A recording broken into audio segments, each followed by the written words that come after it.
Good morning, Bucknutters. Welcome to the Bucknuts Morning 5 here on Monday, February 1st, 2021. I am Dave Biddle. I am joined by the Dean of Ohio State Football Recruiting, Bill Kurelic. Bill is going to answer questions from subscribers who posted questions for Bill on the front row message board. A lot of great questions to get to. Let's start right at the top, Dean. This is from Young Snuggle 032. I love some of our names of some of our guys out there. Young Snuggle 032 says, Bill, any update on Henry 2020? What chance do you give the Buckeyes to land him in the portal? And he says, are he and Raesjon Davis both takes, or will the Buckeyes have to choose one and turn the other away? Well, with Henry, that's an interesting situation. There's been all kinds of different rumors going around, speculation, and basically he's gone pretty quiet and almost dead silent on everything recently. So I don't think anybody has a real great feeling on where he's going right now. Certainly Ohio State, everybody would pretty much like to have this kid. He's a proven, SEC caliber, top of the SEC caliber type linebacker. He's that type of talent. So, a lot of schools have been mentioned. Alabama has been mentioned. Even going back to Tennessee was mentioned for a while. Ohio State has been mentioned. My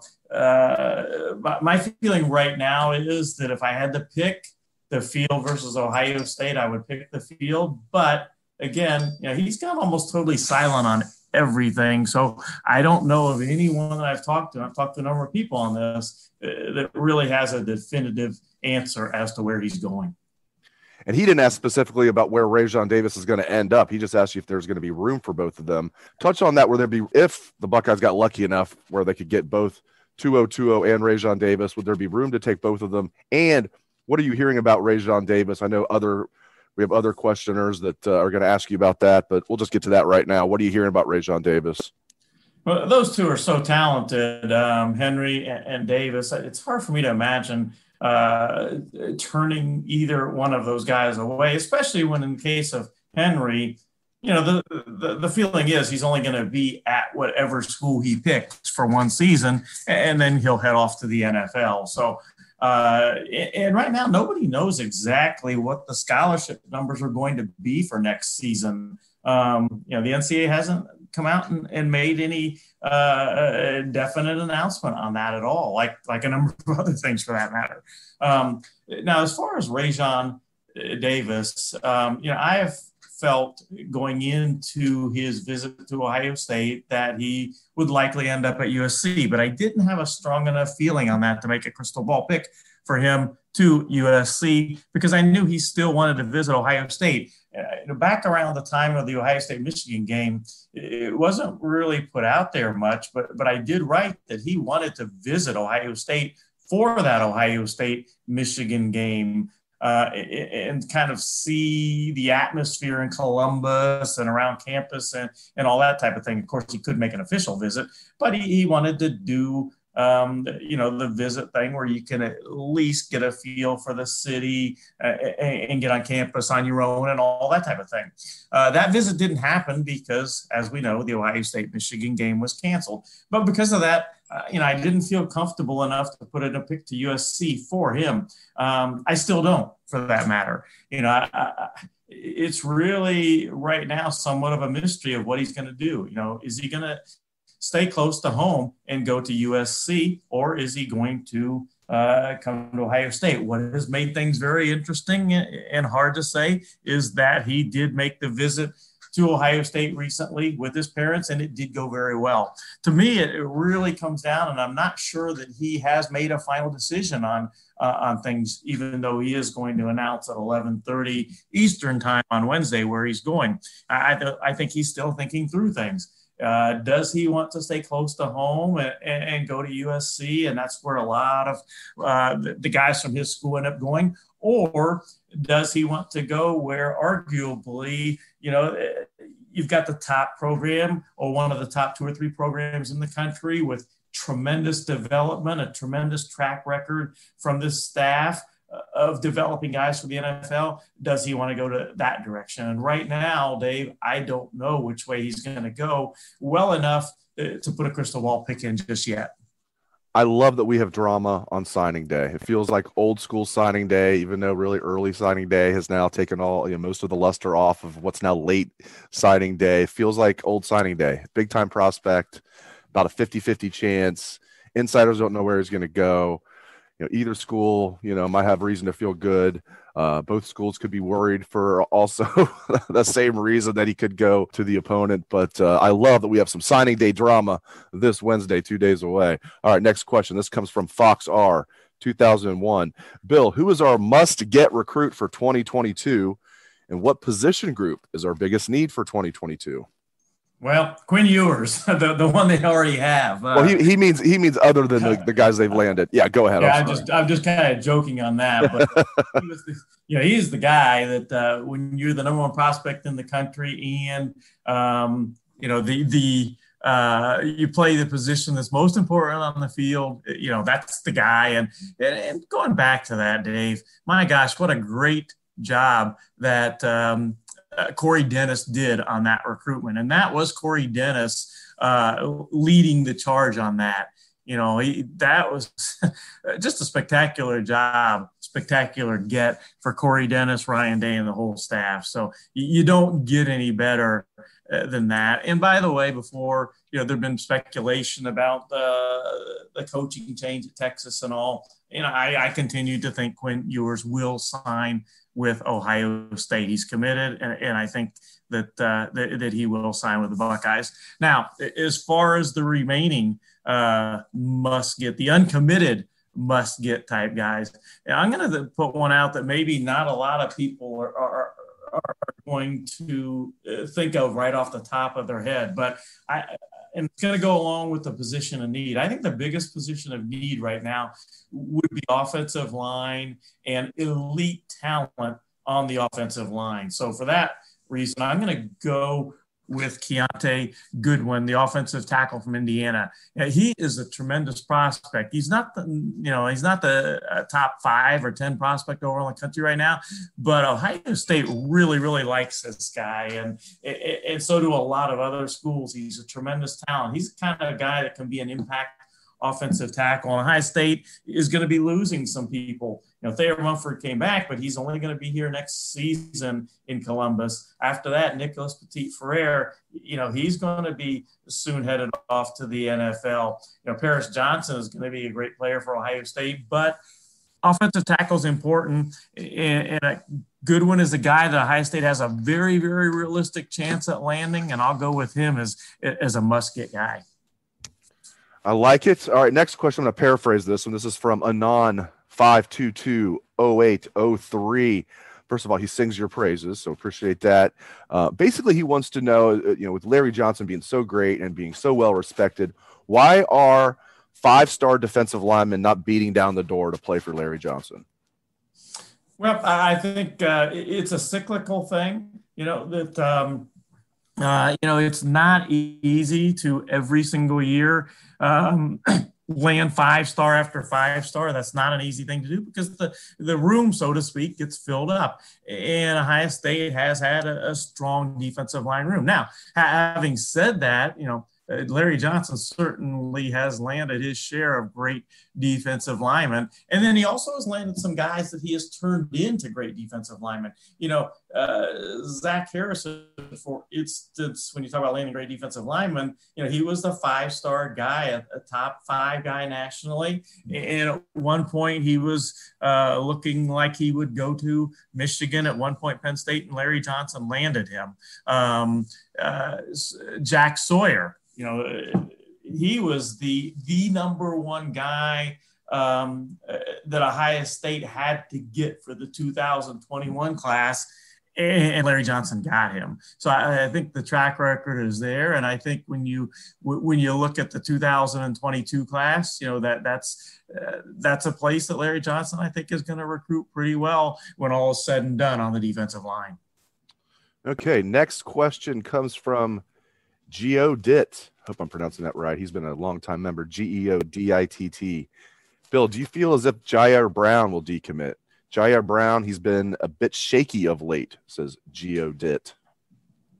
No, I really think that in the end, that Jair Brown will stay with Ohio State. And again, I know what Geodit is saying. There have been rumors and things and all, but I think that in the end, he will be a Buckeye.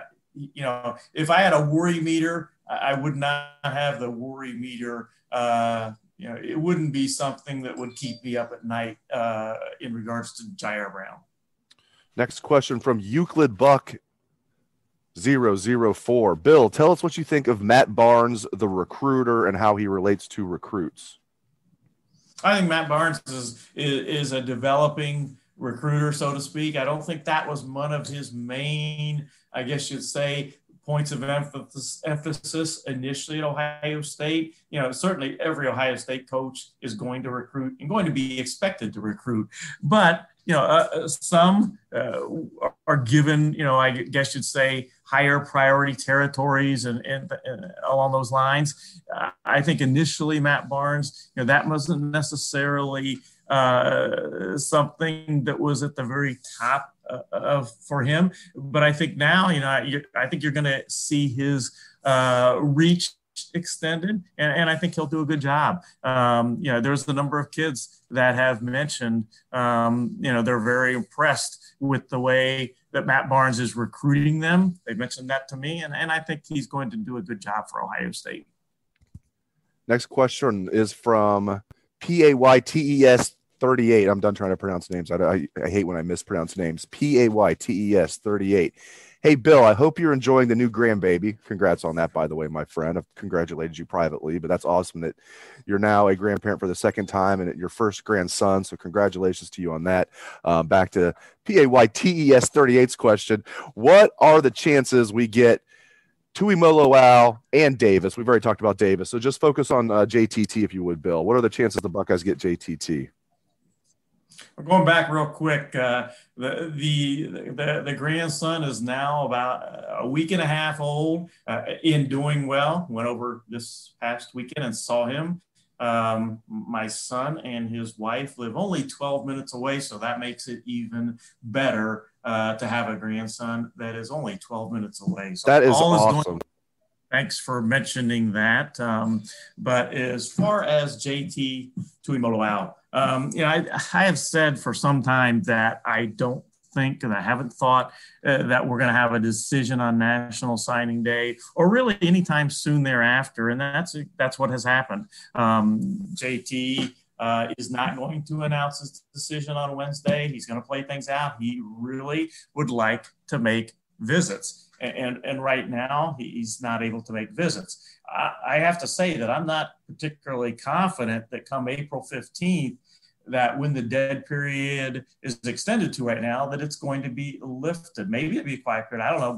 But in any event, I'm not overly confident that that things are going to change a lot at that point. He may have to make a decision without ever taking an official visit. That's quite possible. But I do think that there's a chance he can at least get out to Ohio State and do what is happening now in other cases. Get on campus, check things out and see, what Ohio State is like. He's never been to Ohio State. Dave, when a good time would be around the time of the spring game. It's not necessarily a bad thing that he is not visiting Ohio State right now.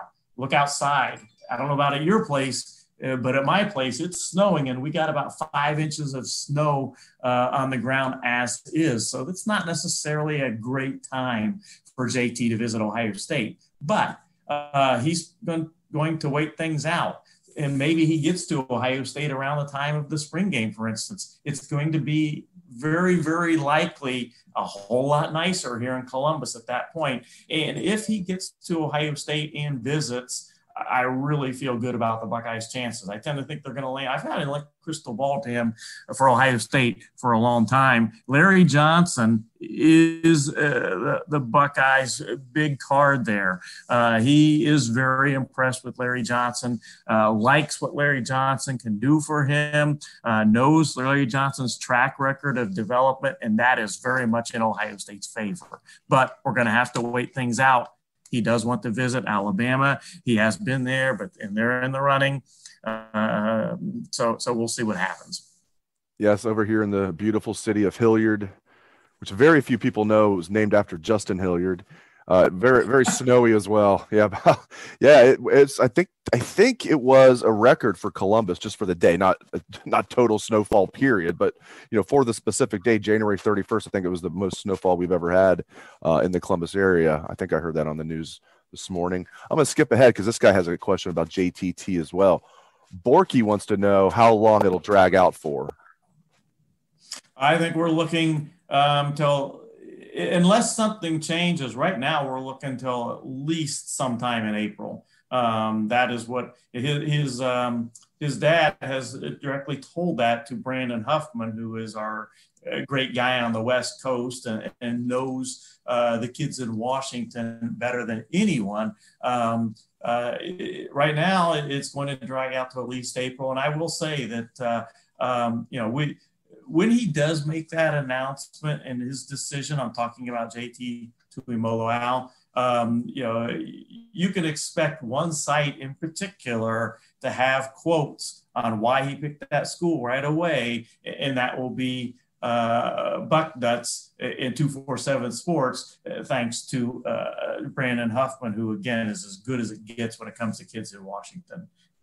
It's one of the great benefits that we have. If this sounds like I'm going to be a company man here for a second, that's fine. I'm just speaking the truth, though. It's one of the great advantages that we have is the network that we have. Like, just our staff at Bucknuts, I feel is fantastic. And then if you need to reach out to somebody on the West Coast, that's an insider. We have that. If you want to have the national director of recruiting, Steve Wildfong, we have that. We have guys all over the country and gals, that we can tap for information and share information. And it's great for our subscribers.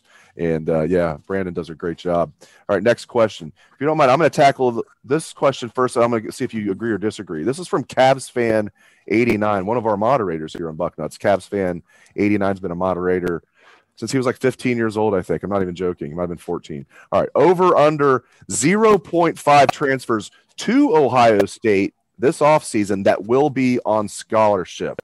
Okay, I think for sure it's over. Here's why.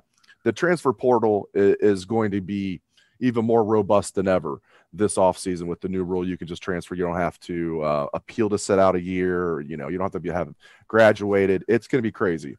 And even before that, Ryan Day has shown he leaves no stone unturned, as you know, Bill.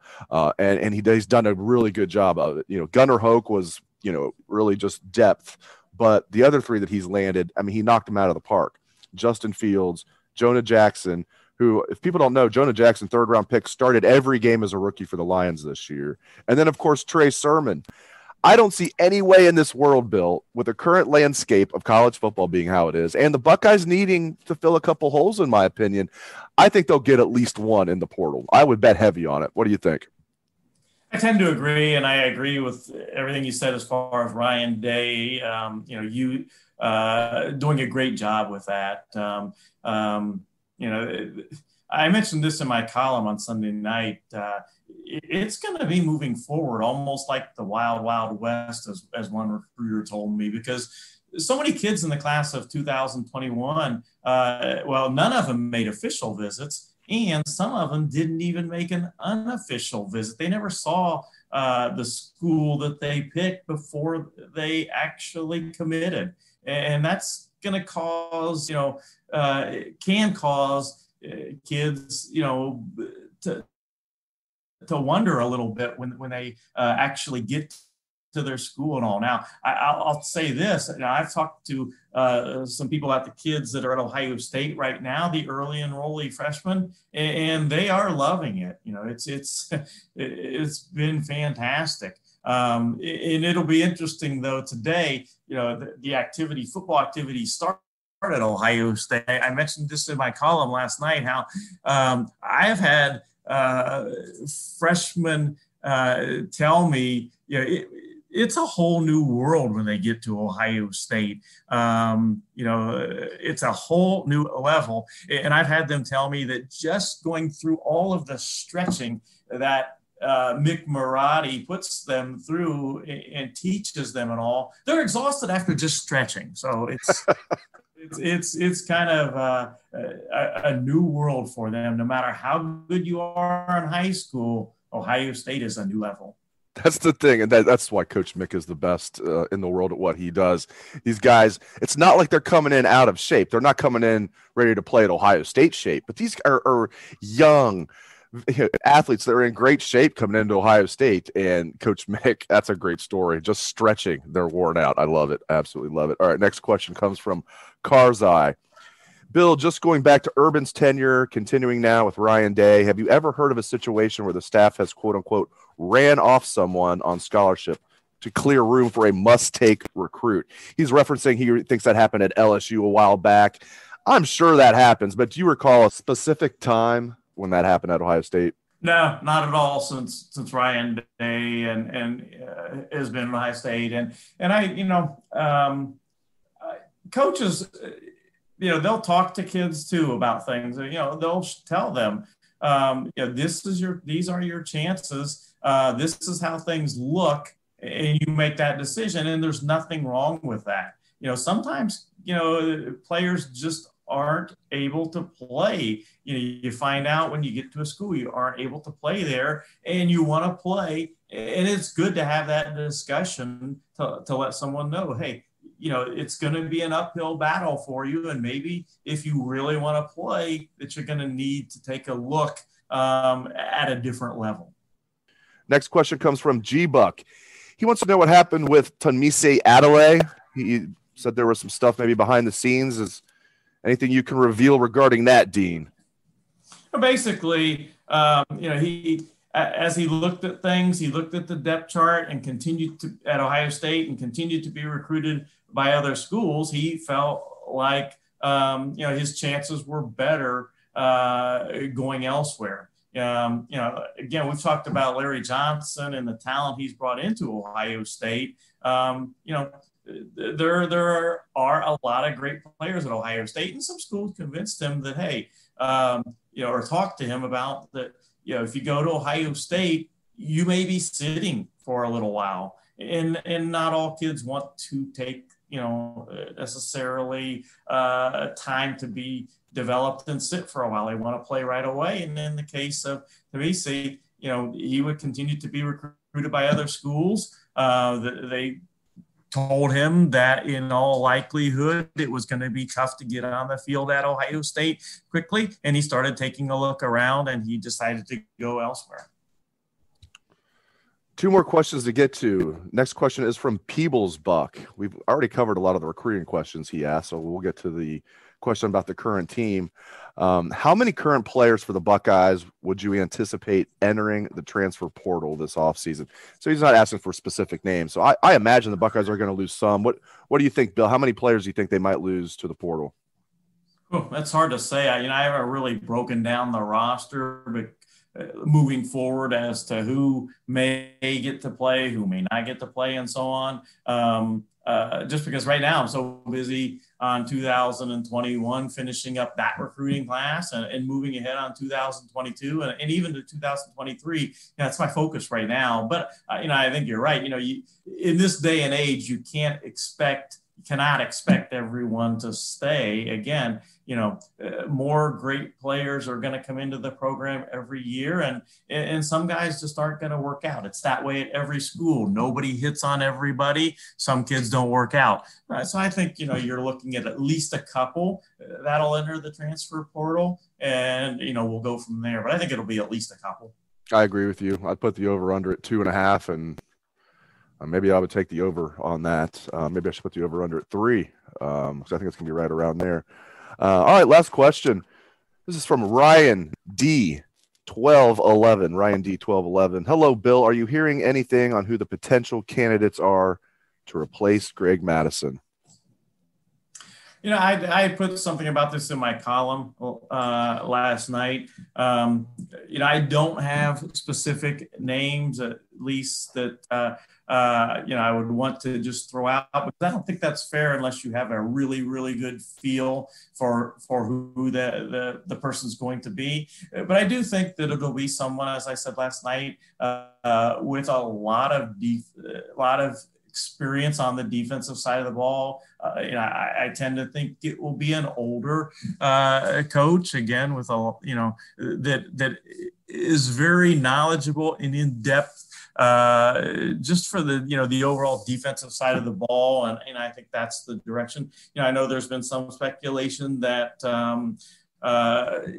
that'll go internal on the staff, and I'm not saying that can't happen and won't happen, but my gut feeling right now is that it will go a different direction. Yeah, I've heard, just to address the elephant in the room, there's been a lot of discussion that he's going to promote from within and promote Matt Barnes, not necessarily to co-defensive coordinator, but give Matt Barnes a bigger role with the defense and take special teams off the plate for Matt Barnes. So theoretically, Matt Barnes would then be just in charge of the secondary, and then Kerry Combs could just be in charge of the defense. Wouldn't have to worry about, even though Kerry would still work with the DBs, of course. And then Parker Fleming would get promoted from quality control coach to special teams coach. But I'm also hearing they're going to bring in a veteran coach as defensive analyst if they would do that. What if that scenario happens? What would you think? Well, I think I can absolutely see Matt Barnes getting an expanded role. I can absolutely see that happening. And again, I think that that someone with a great knowledge of defense, an older coach, would be brought in then. And also, getting back to that, I don't necessarily think that would mean that Matt Barnes would necessarily be taken off of being the special teams coach. I think that's still possible. I do think, though, that my feeling would be that he will get an expanded role. And again, I tend to think, and again, I might be wrong about this, but this is how I feel as things stand right now. I think Rajon Davis will bring in an older coach with a lot of experience on the defensive side, or a lot of knowledge on the defensive side of the ball. That's what I was hoping would happen all along. And if it's as an analyst, as a consultant, that's fine. If it's as a full-time coach, that's fine. Just, bring in somebody that, has deep knowledge of calling a defense and scheming up a defense and everything that goes along with coaching up a defense. Sign me up for that. It's going to be very interesting to see what happens. We could learn as soon as today. We're going to meet with Coach Day on Wednesday on signing day. So we'll talk recruiting, we'll talk coaching changes and all that with Coach Day on Wednesday. And Bill, before we end the show, go ahead. Dave, go ahead. I might add to that. I have the utmost respect, and I think he is a fantastic coach. And I'm speaking of Kerry Combs. He is a great football coach, and I have the utmost respect for his work. And needless to say, my thing is recruiting. So it would be hard for me to have any more respect for anybody than Kerry Combs as a recruiter. He's one of the very, very best in the business at recruiting, and he also is a great football coach. They might have the two best in the country, right, with Kerry Combs and Brian Hartline, in whatever order. Hartline might have the pole position on that right now. These guys are just absolute gems, and they've got, as better than anybody, they've got great recruiters up and down that staff. But those are the two, I think, at the top of the list. All right, let's switch gears here. If you don't like Ohio State basketball, good talking to you. You guys can just turn off the show now. Bill and I are going to talk some Ohio State basketball. The beat goes on for Chris Holtman. I'm going to set Thad Matta. For Chris Holtman and the Buckeyes, they beat Michigan State yesterday. They're now 8-4 in the Big Ten, the brutal Big Ten. They finished January 6-2, month of January 6-2 in the brutal Big Ten, 14-4 overall. When the rankings come out later today, I bet they're going to be 10th. They were 13th. I'm loving this team, and just they're peaking at the right time. They're so deep. I don't remember an Ohio State team this deep. Bill, they're well coached, as you illustrated on the site when you're a former basketball coach yourself. They're tough. There's just some tough hombres in there. I really love this basketball team. Yeah, I would agree. And, they're playing a lot of guys now, too. I mean, you talk about you mentioned depth, Dave, and I think they're playing, generally speaking, 10, 11 guys now. I've been really impressed with the additions to the program. The guys that Chris Holtman has brought in have really been good. I mean, you look at Justice Suing. You look at Key. It's just been a great addition to the program. Michi Johnson's contributed. Seth Towns. Yeah, excuse me? Seth Towns. Towns, yeah, I was going to get to him. I really am impressed with the guys and how they have fit into the program. And then the other thing is, we talk about development of the Ohio State football program, and that is, at a spectacular level. Well, there's been some real development with the basketball program too. Lydell, he's not the same player as he was last year. Back in the day I was coaching and all, you may remember this guy. Remember Jim Smith that played for Ohio State back in the Eldon Miller days, I believe it was. There used to be the joke, Jim, don't shoot the ball unless you can touch the rim with the other hand.